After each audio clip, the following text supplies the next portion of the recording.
ubwo byatangiye ahubwo turaje ducukumbure, turaje tubinjiremo neza nk'imbeba y'umujyi, urumva tumenye ngo eske aba bajene koko bagiye mu matiku birengagiza umuziki cyangwa bimeze bite, kuko imikutano iba Igisenyi iruta show z'abahanzi ziba Igisenyi.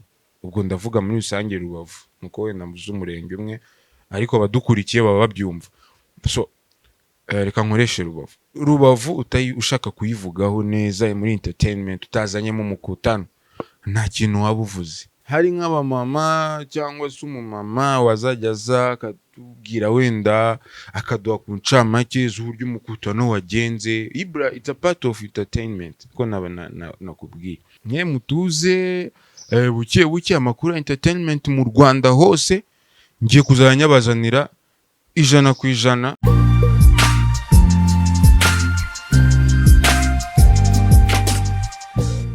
Turabasuhuje abakurikiye Tuzuri TV, mu by'ukuri muraba agaciro kuko ibyo mukomeje kutugaragariza ni birarenze. Urabona umunsi wa none tumaze kugera kuri abasubscribers 14,000. murabona ko muri kudukorera akazi katoroshye, bityo biradutera ishyaka ryo kugira ngo tubashe gukomeza kubahereza ibyiza muri entertainment hano mu karere ka Rubavu. Gahunda ni yindi yo kubatambagiza ubwiza bw'akarere kacu kugira ngo mubashe kubaho nk'abari muri Rubavu aho muri hose ku isi.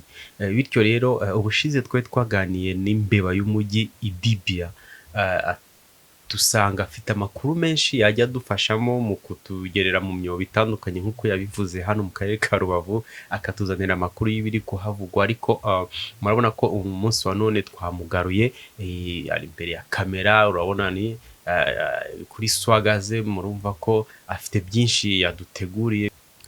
Bityo rero mu kanya turaje tumuhe umwanya atangire adupfundurira ku gaseke yaduteguriye umunsi wa none, aduha amakuru anatubwira cyane. Uyu munsi aragaruka cyane ku kijyanye n'amakuru agiye kujya aduha n'uburyo azajya yaduhamo, bityo tubane nawe umunsi ku wundi. Reka tumureke atangire atwibwira, atangire atwinjiza. Abakunzi ba Tuzuri TV turabasuhuje, nongeye kubasuhuza. Iminsi yari ibaye myinshi igera ku cyumweru tudaherukana, tutaza kuyavugaho. Wenda nongeye kwibutsa abadukurikiyeho gato, ninjye uzajya ubafasha mu bintu bya entertainment, ariko by'umwihariko hano i Rubavu.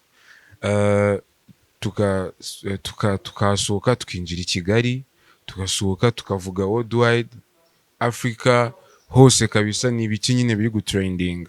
So rero duhereye mu mujyi wacu wa Rubavu, ntabwo ujya wiburira tu, ujya wiburira umujene umwe muri industry ya Rubavu w'umuhanzi yitwa Bigwi.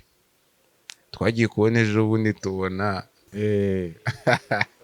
ubujene rwose, umujene ati ngewe kabise wanandambiwe amarebo y'Igisenyi amwe namwe, usanga ari kunsikamira, ugasanga rimwe na rimwe kujya kuri stage ni ibibazo, indirimbo zanjye ntabwo bashaka kuzimpa, bari kuvugana n'abagize ibitangazamakuru rimwe na rimwe kugira ngo bancire hasi. So mbese wumvaga ari umujene ufite akababaro kabisa. Wenda ubutaha nitugira amahirwe tukagira gutya tukamuvugisha, tuzamubazanira tunabazi wagwan what is going on, kuko umujene yakije umuriro ku rwego ewana nta muntu ashaka kuvugana nawe kabisa. Umutipe yarababwiye ati reka ahubwo mwebwe sinzi icyo mukora, sinzi icyo mugamije, kuko ahubwo mutsikamira abahanzi bamwe, abandi mukabazamura. Ubwo byatangiye ahubwo turaje ducukumbure, turaje tubinjiremo neza nk'imbeba y'umujyi, urumva tumenye ngo eske aba bajene koko bagiye mu matiku birengagiza umuziki cyangwa bimeze bite, eske koko ayo mareba arahari ko nta n'ibikorwa tubona akora, eske sama irinzi irangira. Cyakora twabonye event ya Kivu Beach Fest, twabashije wenda kuyibona, abajene y'Igisenyi bayiteguye turanabashimira, ariko eske izi lebo koko zirakora, eske aba bahanzi koko barahari. Gusa shout out kuri Pacifica, nabonye yarasohoye indirimbo ye nshya, afite indirimbo nshya, ubwo nayo nitugira amahirwe yayituzanye ntago arayizana kuri Tuzi TV, ariko nayizana tuzamwintroduisa nk'umuhanzi ufite ibikorwa bishya kandi ugenda utera imbere, nawe agira icyo atubwira. Akenshi iyo turi kuvuga cyane ku myidagaduro tuvuga abahanzi baririmba, tukavuga wenda abakora ubugeni butandukanye, ariko hari ahandi hantu tutari twatangira gukora, turi kureba neza ko idibi yazajya bidufashamo, ikintu bita imikutano. Buriya imikutano nayo ni bimwe mu bigize imyidagaduro iba hano mu karere ka Rubavu. Ese idibi ya imikutano yo ni iki tuzaba tuyivugaho? Ese ho bizajya biba byitwaye bite, ko tuzi ko iritabirwa cyane kandi iba kenshi hano mu karere ka Rubavu? Ikijyanye n'imikutano nacyo ndumva ari content tutagomba kuzaheza inyuma. Bo imikutano rero, imikutano utayivuzeho nta kintu waba uri kuvuga kabisa, kuko imikutano iba i Gisenyi iruta show z'abahanzi ziba i Gisenyi. Ubwo ndavuga muri rusange Rubavu, nuko wenda muzi umurenge umwe, ariko abadukurikiye baba babyumva. So reka nkoreshe Rubavu ushaka kuyivugaho neza muri entertainment utazanyemo umukutano, nta kintu waba uvuze. Ibra, ndagira ngo nkwibutse neza, ari amasaga agenda ducaho, twibereye imihanda, twibereye mu myobo yacu nk'imbeba z'umujyi, ukumva nk'umukutano washyushye, ewa ugasanga harimo amabifu, harimo binjira no mu miryango bamwe na bamwe, sibyo? Ugasanga nyine byarashyushye, birenga entertainment, bijya muri business, biva muri business, nuko nyine. So imikutano rero, nkubita indi shout out kuri Mama Shadadi ufite umukutano nawe ejo bundi nko mu kwa 11 w'umuhungu we, hari nk'abamama cyangwa se umumama wazajya aza akatubwira, wenda akaduha ku ncamake z'uburyo umukutano wagenze. Ibra, it's a part of entertainment, ko nakubwiye. Ni ukuvuga ngo umukutano uberamo ibintu byinshi, baba bazi indirimbo z'abahanzi nyinshi kuturusha, zigiye zigezweho, baba barashyigikirana, ariko indani haba harimo utundi tuntu twaryoha mu makuru.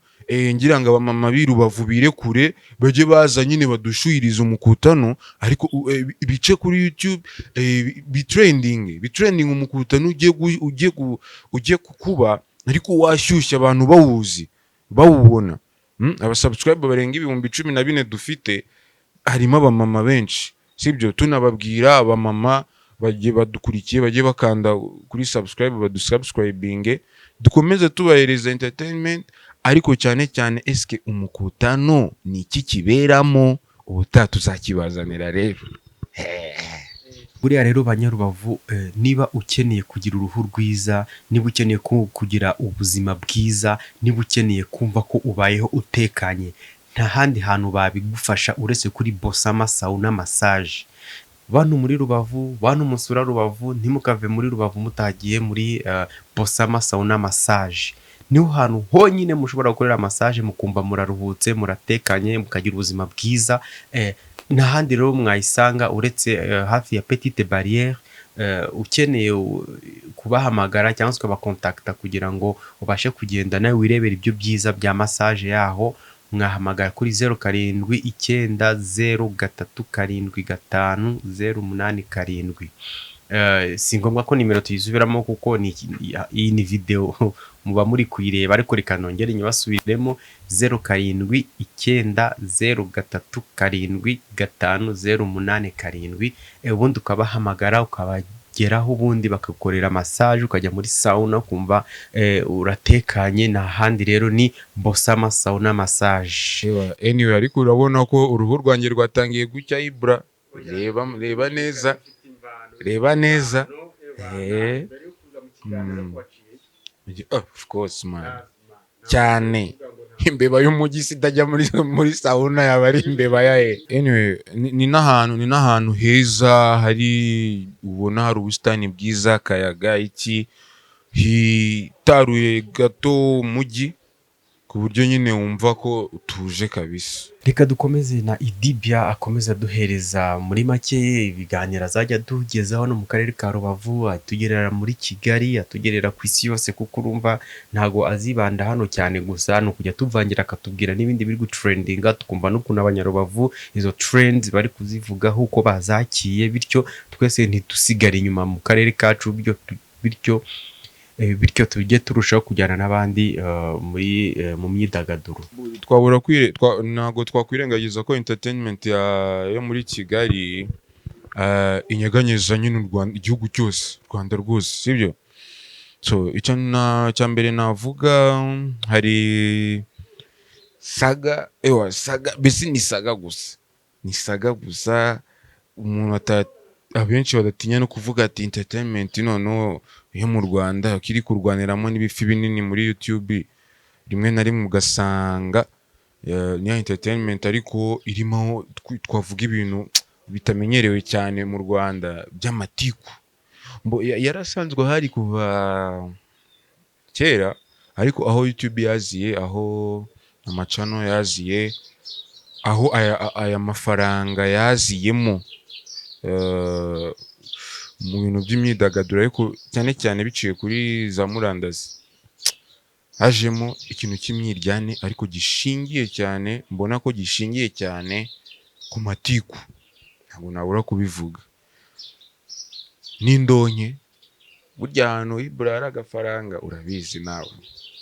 Abajene rero, ejo bundi mbona indi bombe ya Muyango, abantu ati Muyango, sinzi ibura niba narakakoresha akavideo kantrendinze, Muyango ari kumwe n'abandi bajene, ari kubona ko bambaye uko bavutse. Yego, mbeba y'umujyi buri ifite discipline imyobo birimo irebye nabi yagwa muri gakoco, uri imbeba y'umujyi ni kugenda buke gushaka amakuru. Ariko tukiri kuri Muyango, Muyango bamushize hanze, ariko abajene bamwe bakavuga ati ese ninde wamushize hanze? Ese ni Jihad, inshuti ye magara, basanzwe bakorana mu biganiro byinshi n'abantu muri entertainment bahurira, n'ubundi Jihad ni muri Dynamic Show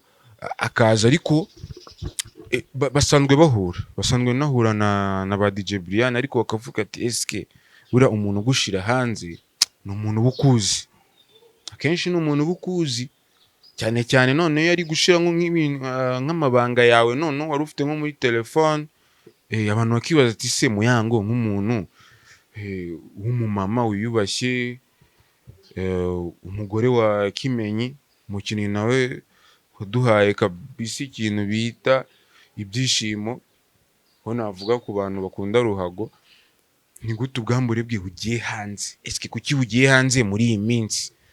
Imbeba y'umujyi rero, ubu nicyo kintu tukiri kwibaza. Wenda entertainment ukuntu imeze ibura warabizi, haba hari agatrend mu kanya kakazima gahita haza kandi ntabwo wamenya ukuntu bigenda, ariko nyimbeba y'umujyi ngomba kuzajya mbibazanira 5 kwa 5, nkamenya ngo wagwan noneho ku gihe, ntabwo ari nk'ubu ngubu trend imaze nk'icyumweru akabego tuyivuga oya, ubu tuzajya tumenya inkuru runaka dute ducana kamera, bantu mufite inkuru i Rubavu hehe, nimero iri hasi, umenya inkuru cyangwa abantu bagize duhamagare tubwira ati hano kabimye. I Kigali rero Tuzuri TV igiye kuzajya yicara ku butaka bwa Kigali, yicare ku butaka bwa Rubavu, yicare ku butaka bwa Rutsiro, Nyamagabe, hehe hose nyine, ariko ku buryo tuzatukuzanira amakuru ashyushye. Muri rusange njya nza kuguha amakuru, nzajya nzenguruka igihugu cyose, u Rwanda rwose, ariko muri entertainment channel nimwe ni Tuzuri TV, niyo nzajya nicaraho ndi kuguhereza amakuru. Ubu naje umuntu umaze iminsi uri kundya, imbeba y'umujyi bari kunyandikira ati si wambeba we, noneho mutuze buke buke amakuru ya entertainment mu Rwanda hose ngiye kuzajya nyabazanira 100%. Twicaranye turi kuganira imikutano ibera mu Rwanda hose, saga zabo zose, ibyacitse hirya no hino, ariko tutavuye muri entertainment bantu banjye. Muze mwamamaze ku biganiro byacu kuko hagiye kuzajya hashya kabisa.